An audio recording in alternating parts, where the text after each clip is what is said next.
በሞጆ ከተማ በተሰራው አጸያፊ ስራ ላይ ብዙዎቻችን ስናዝን ውለን አድረናል። የኦርቶዶክስ ተዋሕዶ ምዕመናን አትዘም አለ እንግዲህ የነበረ ነው። ይሄ አባ ከነልማ ከናፍረ ቁልቁሉ ዋቀቶ አሜን። ከበጀምቶታፍ ጃለተምቶት ማቲ ዋቀዮ ጆለን ተዋሕዶ ሁንዱም ተከሰን ነጋ ዋቀዮ በካፍ ለፈጅርተን ሲኒፋ ባየቱ አከምጅርቱ ገለኒ ፍልፍን ዋቀዮ ዳፋቶ ነጋ ኮቲ ጉያ ሐራ ከና ቪዲዮ ከነ ኬሰት ከወሊቲን ይላሉ የሮ ደርቤ መጋላ ሞጆ ኬሰት ሙኖክሴን ቶኮ ነመ ዱንፋ ቶኮ ወሊቲን ተውዳን ፍንፍኔ ራከኤ መጋላ ሞጆ ኬሰት እንዳቆ ጉራቲ ቀሌ የሮኒ ሞራ ፈልፈላ ኢሻ አዋሉ ዳፍ ጀዱቲ ኡመን ረቲ ደመቀ ቀቤ ገረሴ ራት ያሲሳ ንያደታ ከና ወልቀበቴ ኤጋ ማልቱ ዴማ ጅራ ይጭቲን ይሰዱ በጅሩ ማልን መነ ክርስቲያና ኬኛ ኬስ ረኮ ከና ወልቀበቴ ረኮ አከሚቱ ጅራ ከንጀዱ እጭቲ ከና ቶኮ ቶኮ እንገባፍኔ ላላር ከናፍ ሁንዱም ትኬሰን ሼር ጎቹዳን ነሞት ሁንዱም በራና ከጌሰን ላይ ጎቹዳን ቪዲዮ ከና ከይገልተን ሲኒንጀ ሜይሰዱስ ቪዲዮ ከና ላለ ያዴ በሞጆ ከተማ በተሰራው አጸያፊ ስራ ላይ ብዙዎቻችን ስናዝን ውለን አድረናል።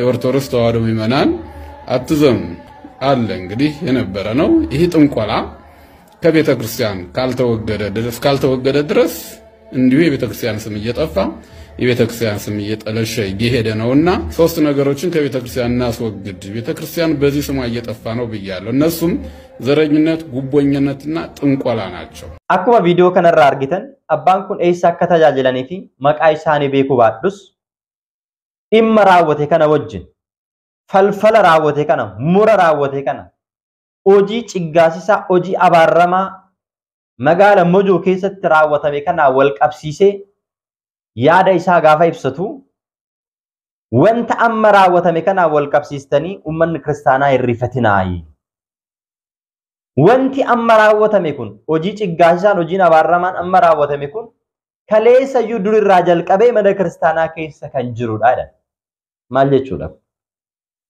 ኤጋ አከስታናን ሁንዱም ቶኒ ቤካ ጀቹት ኦጂ ሶልቻ ከና ኦጂ ፈልፈላ ከና ኦጂ ሞራ ኦጂ ሶልቻ ከና ሁንዱም ቶን ቤካ ጀቹት አከሌ ሰራ ጀልቀቤ ጅራታናን መነ ክርስቲያና ኬስ ዋን ሰዲቱ ጅራደ ኦጂ ሶልቻ ኦጂ ፈልፈላ ከና ለመፋንሙ ኦጂ መታ ዮኪን ኦጂ ጉቦቲ ጀዳ ሰደፋንሙ ኦጂ ጎሱማ ዮኪንሙ ኦጂ ሰቡማ ሰበሰባን ኦልቆዱ መነ ክርስቲያና ኬስ ጅራደ መጻፍን ቁልቁሉን ሴረ ኬስ ደቢ በቆና ኩራ ሰደት ለኮስ ሰገል ራካስኔ ጋፈ ዱብሱን አከነኑ እንጂ ኢሲን ጀዳ ብየ ዋቀዮ ሲኒፍ ኮጴስ አከ ኬስ ጅራተን ኢፍሲኒ ከነ ሰነ ኬስ ጋፈ ጅራተን ነሞት ኦጂ ጭጋሳ ኦጂ ፈልፈላ ኦጂ ሞራ ኦጂ ቶልቻ ኦጀተን ወጅን ወሊቲ ዱፈኛ ሂንጎዲና ኢሳን ራፋጋዳ ወረንዱ መሰላለኒ ኦረ ዱበተን አያነ ሄዱኒ ቤግና ወረ ጀዳን ወረ ኤከራ ዱብሳን ወረ ፈልፈላ ወረ ሞራን ኢሳን ከነ ወጅን ወሊቲ ነደተና ኢሳን ሰበሰነ ኬሳቲ አባረሞ ጭጋውዳ ነሞኒ ወንታ አከና ጎዳ ንጅሩ ታነን ኢሳን ዋቀዮ ዱረቲ አባረሞዳ አጀ ኤጋ ክኖ ወረ አባረሞ ከነቱ ኦጂ ጭጋሲሳ ከነ ራወቻ ኤጋ መጻፍን ቁልቁሉን ቢፈከናን ከንበላል ፈቱ ዮቴ ኦጂን ጭጋሲሳን ኩን ኦጂን ሞራ ኩን ማሊፍ መና መንታ ኬኛ ኬስ ጉቴሬ ከሌሰ የራዩ ጀልቀቤ ጅራ እርገ ጀዳሜ ማሊፈች ኬሳ ባሱን ነጠበ ሜሬ አከሚቲን አሲቲ ገለሞ ካና ቤኩን ከኑረ ጅራ ነሞኒ ቶኮ ቶኮ ጭቲ መና መንታ ባፍቴ የቹ ደንዴሱ ሚቲ ጭቲ መና መንታ ባሳን ጅሩን ወረ ፈልፈለን ወረ ሞረን ወረ መነ ክርስቲያና ኬሰታ አኒ ኡፈተ መነ ክርስቲያና ደው ጎዳተኒ ደልደለን አቺ ኬሳ ባሱን በርባችሳ ዋንቴ ከሌስ ራጀል ቀቤ ኦጂን ፈልፈላ ኦጂን ሞራኩን ቄሲ ቢረ ጅራ እርገተ እርገ ሞኖክሴ ቢረ ጅራተ እርገ ዳቆኒ ቢረ ጅራተ እርገ በርሲሳ ወንጌላ ቢረ ጅራተ ኤኙ አመኔ መነ ክርስቲያና ኦጂ ኬስ ኦጂን ጅራ ነሬ eenyu abbaa gaabbii godhannare eenyu irraa fannoo dhungannare eenyutu cubbuu keenya himannare. Kanaafuu tajaajiltoota sobaa fi daldaltoota warra mana kiristaanaa dahoo godhatanii daldalanii fi tajaajiltoota dhugaa addaan baasnee hin beeknu taanaan jireenyi keenya dukkanaan guutama. Kanaaf akka dubbannu kan nu taasisu kaleessa irraa jalqabee jira kanaaf hirrifatinaa jedhan hin beekuu jechuudha isaanis. Erga kaleessa irraa jalqabee jiraate namoonni kaleessa mana kiristaanaa keessa turanis ni beeku jechuudha. Maaliif kun raawwate? Manni kiristaanaa keenya namoota akka kanaa kana maaliif addaan baastee mana kiristaanaa keessaa baasuu dadhabde? Aangoo Waaqayyo isaanitti kenneef warreen aangoo guddaa qabanii ta'an sinodoosiin Phaaphaasonni maaliif dhimma kana to'achuu dadhaban erga beekan? Maaliif hojiin falfalaa mana kiristaanaa keessaa maal godha? Macaafni qulqulluun hin balaaleffata. Egaatii wanti kun akkuma isaan jedhan namoonni hedduun osoo beekanuu callisanii bira darban malee kaleessayyuu mana kiristaanaa keenya keessa kan ture manni kiristaanaa keenya sadarkaa addunyaatti ol jettee maqaa gaarii akka hin arganne kan godhe sabni Waaqayyo cubbuu isaarraa deebi'ee gaabbii galee gara Waaqayyootti akka hin dhiyaanne kan godhe keessa tokko hojii falfalaa kanadha. Amma egaa tokko tokkoon eenyu akka mana kiristaanaa keessatti hojii falfalaa kana hojjetu ragaa hedduu qabna. Viidiyoodhaan dhiyeessuu dandeenya, barreeffamaan dhiyeessuu dandeenya, takka takkaan gadi gurree gabbaasnee ilaaluu dandeenya. Har'aaf garuu dhimma kanaan wal qabsiisee wanta isaan amma dubbatan kanaan kaleessa mana kiristaanaa keessa jira hirrifatinaa waan jedhame wal qabsiisee wantoota mana kiristaanaa keessa jira sanan takka takkaanii muraasa isaa isinii kaasa. Mee mana kiristaanaa baadiyyaarraan isinii jalqaba. Qeesonni mana kiristaanaa baadiyyaa keessa tajaajilan hojii tajaajila mana kiristaanaatiin alatti hojii falfalaa kana ni hojjetu. Akkamitti hojjetu? Eessatti hojjetu yoo jettan ganama sirna qulqulleessaa deemanii mana kiristaanaa dhaabbatanii sirna qulqulleessaa raawwatanii gabbaanii uummata eebbisanii gara manaatti immoo galanii hojii falfalaa kana raawwatu. Mee fakkeenyaan isinii kaasa. Baadiyyaatti gaafa horiin nama jalaa bade namni gaafa barbaadee dhabe maal godha? Qeesii abaluu bira deemiti itti dagamsiisi jedha. Horiin sun akka si jalaa hin nyaatamneef bineensa akka si jalaa hin nyaanneef dhaqi itti dagamsiisi jedha. Kanaan booda namni horiin jalaa bade suni deemetu qeesii sana bira dhaqee horii jalaa bade sana akka bineensi jalaa hin nyaanne itti dagamsiisa. Digimtii inni jedhame isa kanadha argitanii? Falfala inni jedhame isa kanadha. Akka maal hin goone? Akka bineensi sun jalaa hin nyaanne itti dagamsiisa qarshii irraa fudhata. Ganama garuu bataskaana deemam. Ganama garuu mana kiristaanaa deemee sirna qulqulleessaa raawwatee warra cuubbamuu qaban nan cuuba jedhee hojii qulqulluun raawwadha jedhee uffata qulqulluu sana uffatee mana qulqullummaa keessa dhaabbatee galgalammoo kana raawwata laala. Akka dabaatti ilaalaan turre uummanni keenya hojii digimti akka bineensi hin nyaanne daggamachi. Kanaan booda horii sun bineensan hin nyaatamu. Mee asirratti hubadhaa. Akkuma horii sun bineensan akka hin nyaatamne dagamee digimtii sanaan bineensa hidhee sitti daggamee immoo bineensa si nyaachisuu danda'a jechuudha gara biraatiin. Abjuudhaan bineensi na nyaachaa bule, abjuudhaan akkasiin ta'ee jireenyi kiyya naa qajeeluu didee, midhaan qotee naa barakachuu didee, hojjedheetinaan barakaa dhabee, daldaleen galma gahuu dadhabee, baradheetinaan galma gahuu dadhabee inni jedhamu eessaa dhufe isinitti fakkaata. Hojiin falfalaa, hojiin digimtii kun durumarraa jalqabee wanta achi jiruufi. Kanaaf namoota tajaajiltoota mana kiristaanaatti jedhamanii naannoo keenya jiran dhugaan akka hin tajaajille addaan baasnee beekuun barbaachisaadha. Asii hojii digimtii hojjechaa, asii immoo bataskaanan tajaajila jechaa hojii lama, hojii Waaqayyoof hojii Daabiloos, hojii ifaa fi hojii dukkanaa wal faana warra deemsisantu har'a dhaloonni galma gahuudhaaf gahu akka hin geenye taasisa. tokkoon namoota hedduu dhimma kana wal qabsiisanii hojii falfalaa kana hojjechaa akka jiran ni beeka. Viidiyoon hedduun nu qaqqabeera, ragaa hedduu qabna baasuu ni dandeenya. Mee magaala Finfinnee gaafa deemtan karaarra osoo deemaa jirtanuu qeesiin monokseen karaarratti fannoo sin dhungachiisuudhaaf sinitti kaata.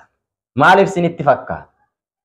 Sinii na'eeti hojii falfala isaanii magaala keessatti addunyaa irratti baanii raawwachaa jiru beekameera kan isaanii. Namoonni akkanaa jechuudha. Akkuma beekamu mana kiristaanaa tokko irratti qeesiin tokko monokseen tokko waggaa 30 waggaa 40 bulchaa ta'ee ta'a. Maaliif namni bulchu kan biraa dhabameeti? Maaliif waggaa 30 waggaa 40 ta'a isinitti fakkaata? Isumayyuu immoo uummanni jaalateera yoo jettan uummanni yoo duuba isaa dhaggeeffattan waa'ee isaanii gunguma. Hammeenya inni hojjetu hin gunguma. Garuu gaafa bira gahe immoo namicha wajji walii galteen jiraata. Mana isaatti immoo waamee nyaachisee obaasa. Tooftaan isaan itti raawwatan kun maalinni yoo jettan hojii digimtii kanaan, hojii mora falfalaa kanaan. Uffannaa uffatan irratti, fannoo nama dhungachiisan irratti, hojii falfalaa, hojii moraa sana raawwataniitu gaafa ati gara isaatti hidhatte fannoo falfala irratti raawwatan sanaan si dhungachiisan. Shittoo irratti godhaniitu si dhungachiisan. Ati gaafa fooliin shittoo sitti dhufu fooliin hamaan fooliin badaan akka baduuf akkas godhan jettee yaadda. Garuu namni hundu akka isaa bitamuuf akkas godhan. Yeroo tokko tajaajilaa tokkotu maallaan jedhe maaliif akkana godhu jedhee gaafan gaafadhu ati tajaajilaa taate kanan beektuu naan jedhe. Maal jechuudha jennaan inde ati tajaajilaa akka taate kanan beektu taanan ati tajaajilaa miti naan jedhe. Akka isaanitti tajaajilaa namni ta'e hundu hojii falfalaa kana hojii moraa kana beekuu qabaa jechuudha. Hojii akkanaa kan hojjetaniif maaliif ree jedhee gaafan gaafadhu waa baay'eedhaaf fayyadamuudhaan tokko namoota ittiin qabachuudhaaf hawaasa ittiin qabachuudhaaf kana godhuudha. Namni hunduu akka isaa bitamuuf namni hunduu waan inni isaan jedhe sana ishii akka jedhuuf tolee akka jedhee fudhatuuf kana godhuudha. Waggaa 30 waggaa 40 bulchaa ta'anii bataskaana tokko irra kan turaniif uummanni isaan jaalatee osoo hin ta'in hojii tolchaa kanaanii. Gaafa fannoo isaanii harkaa dhungattee deebitu kanaan booda deebitee waa'ee isaanii dubbachuu hin dandeessu. Gaarummaa isaanii malee ammeenya isaanii. Osoodhuma ammeenya dubbachuudhaaf isaan bira dhaqxeeyyuu isa bira deemteetu fannoo dhungattee deebita malee ammeenya dubbachuu hin dandeessu. Hidhanii jechuudha. Lammaffaan immoo Tsaggaa Mogos kan jedhamu kabaja yookiin immoo ulfina argachuudhaaf namoota biratti namoonni hundumtuu akka isaan sodaatan gaafa isaan asiin darban namoonni hundumtuu gad jedhanii jilbeeffatanii namoonni hundumtuu isaaf akka gugguufan abbaan dhufe jedhanii namoonni hundumtuu waan bariirraa kaanii akka isaan teechisanii akka isaanitti dubbachuu hin dandeenye ittiin hidhuudhaaf sana godhuudha. Inni biraan immoo rakkoon illee yoo uumame rakkoon tokko illee yoo uumame ittiin miliquudhaaf. Kana jechuun fakkeenyaaf namni isaan jibbu tokko yoo isaan irratti hamaa raawwachuudhaaf jedhe yookiin immoo reebicha haa ta'u waan addaa irratti raawwachuudhaaf yoo jedhe akka makkalaakaatti yookiin immoo akka waardiyyaatti hafuurri isaan morri isaan tolchi isaan godhan kun isaan eegaa. Namoonni gara isaanitti siqanii waa raawwachuu hin danda'anidha. Abboota keenya warra dhugaa kaleessa warra macaafa qulqulluu keessa jiran kennaa hafuura qulqulluuti ergamaa waaqayyootti isaan eegaa ture. Isaan immoo moraan tolchaan of eegaa jiru asitti. Kanaafiyyuu wanti kun mana qulqullummaa keessa jalqabumaa ka'ee jira. Kanaaf egaa wanta kana mana kiristaanaa keessaa baasuudhaa fi ammas jabaannee hojjechuun barbaachisaadha. Dhimma kana wal qabsiise yeroo biraan sirriitti bal'inaan itti isin deebi'a. Ragaa wajjin. Inni biraan dhimma gubbootii wal qabateedha. Akkuma isaan kaasan. Gubboon mana kiristaanaa keessa ni jira. Maaliif? Tajaajilaa taatee, wangeela barattee, kollejjii hafuurarraa, yuunivarsiitii hafuurarraa eebbifamtee, baatee, digiriif, dippiloomaa baattee, lafa ta'echa. Yoo maalin ta'in yoo naman qabaatin yoo gubboo waan kaffaltuun qabaan tajaajiluun dandeessu. Mee ijoollee keenya ilaalaa. Meeqaan isaaniitu digirii meeqa baatanii maastarsii baatanii dippiloomaa meeqa baatanii mana kan ta'aa jiran. Har'a waan onlaayinii irra oolaniif waan onlaayiniidhaan tajaajilaa oolaniif mana kiristaanaa tajaajilu isinitti hin fakkaatin. Namni ramaddiidhaan mana kiristaanaa tokko hin qabne ni jira. Maaliif mana kiristaanaatti qacaramtee mana kiristaanaa keessa hojjechuudhaaf gubboo birrii kaffaltu qabaachuu qabda. Yeroo tokko qeesiin tokko lubummaadhaan mana kiristaanaa san tajaajilaa ture. Garuu iddoo jiru sanarraa ka'ee Finfinnee galee mindaa guddaa nyaachuudhaaf jedhee lafa qabu gurguree gubboo kaffaluudhaaf osoo deemuu birrii san attuun irraa fudhatte. Birrii attuun irraa fudhatte san ammoo deebi'ee attuutu na saame jedhee deebi'ee uummata irraatii irdaataa kadhate. Birrii sana deeffate. Kaleessa irraa jalqabanii kana gochaa ture. Iddoo guddaa galuuf, iddoo gaarii galuudhaaf, iddoo guddaa taa'uudhaaf maal barbaachisa? Birrii si barbaachisa jechuudha. Tajaajilaa ta'uudhaaf. Kun maaliif barbaachisa? Daldala miti kun mana kiristaanaa keessatti. Inni biraan immoo gosummaadhaan. Gosummaan sirriidha ni jira. Har'a akkuma argitan rakkoo afaan irraa kan ka'e tajaajiltoota meeqatu ari'ame? Tajaajiltoota meeqatu mana kiristaanaa keessaa bahee tajaajila dhiise isinitti fakkaata? Keessa isaa waan hin beekneef. Kanaan wal qabsiisee waa baay'ee dubbachuun barbaadu malee waan baay'ee wanti dubbatamu hedduutu jira. Kanaaf garuu gaafa isinii gale isiniif haa galuuti rakkoon akka kanaa akka jiru beekaa. Dhiibbaan qooqaa, dhiibbaan afaanii, dhiibbaan tajaajila afaanii akka jiru beekaa. Mana kiristaanaa keessa wanta akkanaa guutee kan jiru namoonni hedduun akka jiran ni beeku. Abboonni hedduunis ni beeku. Abboota keessaas immoo abboonni hedduun dhimma kanaan fayyadamu. Dhimma kanaan uummata bitaa jiru. Dhimma kanaan jireenya isaanii ittiin jiraachaa jiru. Asitti uffata kaabbaa uffatanii harka lafa jalaan kaabbaa jalaan immoo kana raawwatu waan ta'eef ani waan isinii dabarsu yoo jiraate abbaa gaabbiis gaafa qabattan eenyuun akka abbaa gaabbii godhachuu qabdan addaan baasaa beekaa. Abboota tokko gara mana keessanitti fiddanii mana keessan akka isinii raccaaniif gaafa fiddanis of eeggannoo taasisaa. Of eeggannoo taasisaa. Irra deebiin dubbadha of eeggannoo taasisaa. Walitti dhufeenya keessan keessatti tajaajilaas haa ta'u tajaajilaadhaan alas haa ta'u kanarraa bilisa bahuudhaaf eenyu wajjin akka jiraachuu qabdan murteessaa. Dabalataan immoo kadhannaadhaan cimaa. Soomiidhaan jabaadhaa. Sagadaan cimaa. Gaabbii galaa. Cubburraa fagaadhaa fooniif dhiiga Waaqayyoo fudhadhaa murtaa'aa jiraadhaa. Kadhannaan nuti goonu saganni nuti taasisu fooniif dhiigni Waaqayyoo nuti fudhanne tolcha isaanii kanarraa nu eega waan ta'eef. Humni biraa humni nuti isaanii irraatii ittiin of eegnu hin jiru.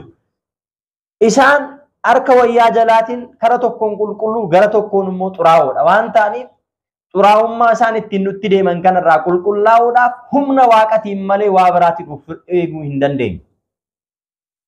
Mu'aarti Israa'el laa yaa'isiraam jedha. Warra amanan, warra Israa'el ta'an, warra Waaqayyoo ta'an, warra kan Waaqayyoo ta'an irratti morriin hojjetu waan jedhuuf morri isaanii tolchi isaanii akka nurratti hin hojjenneef kadhannaadhaan cimuun barbaachisaa. Waan kana dullaan miti kan ofirraa deebisuu dandeenyu. Yaada kennuun miti kan ofirraa deebisuu dandeenyu. Kadhannaadhaan cimuun barbaachisaadha. Yoo nuti kadhannaadhaan cimne, yoo nuti sagadaan cimne, yoo nuti tsoomiin cimne, yoo nuti Waaqayyootti amannee laphee keenya qulqulleessinee fooniif dhiiga Waaqayyootiin murtoofnee jiraanne iccitiin isaan dhoksaan raawwatan hundi ifa ta'ee mul'ata. Waan isaan tolchi isaan deemsisan hundi isaan nutti mul'ata ni agarra. Gaafa beekne immoo irraa of eeggachuun nutti ulfaatu waan ta'eef kanaafuu wanta akkanaa kanarraa of eeggachuun barbaachisaadha. Manni kiristaanaa keenya tolcha warra akkanaatiin qabamtee tajaajiltoonni hedduun tajaajila dhugaa laachuu osoo danda'anuu karaa ittiin tajaajila dhugaa laatan dhabanii karaa ittiin uummataa wal argan dhabanii hedduu isaanii daanga'anii kan jiran mana kiristaanaa keessa warreen tolchaatu guutee jira, warreen daba hojjetantu guutee jira, warreen summii hammeenyaa facaasantu guutee jira waan ta'eef isaan kun mana kiristaanaa keessaa baanee akka qulqullaa'aniif laphee qulqulluudhaan jabaannee mana kiristaanaadhaaf kadhachuun barbaachisaadha.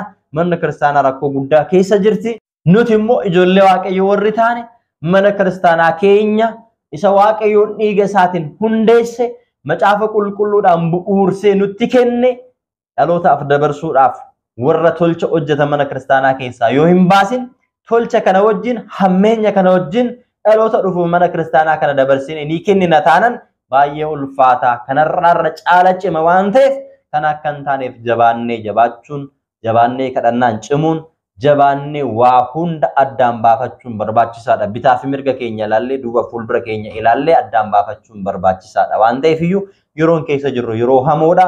Bara dhumaati gaabbii gallee gara Waaqayyootti deebine murtoofnee jiraachuun barbaachisaa waan ta'eef iyyuu Waaqayyoonis kana gaafa nuti goonu nu gargaara.